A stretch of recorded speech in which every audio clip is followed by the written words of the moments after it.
Listen, fellows, if it's funny to you, go home. I'm preaching my heart. I'm preaching about eternity. Are you pastors?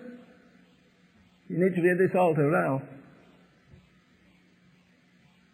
I haven't prayed and sweat about this message. To me, this is as vital as any message I've preached around the world in some of the biggest churches. This is a crisis hour. God help you. Is that only reverence you have for God? No wonder your church is ungodly. I didn't ask you to come. You didn't pay $10.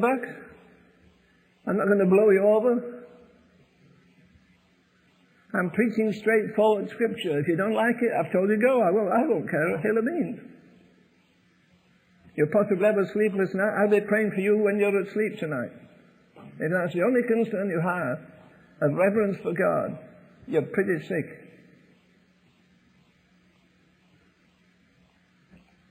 So up come the soldiers. 2,000 people made a barrier so that these foreigners couldn't get into the holy place. But he still pushed through. He went right from according to the different courts they had. He went through the Gentile court. He went through the court of Israel. He went through the court of women. He went through the court of priests. Then he came into the holy place, and they said, there's the Holy of Holies. That's where God lives. You can't go in there. There's a man called Uzziah tried to do that, and he died. Please. And they all fell on their faces crying, like I see them do when you can laugh. When we talk about a holy God, and you sit there and laugh and tell your silly jokes.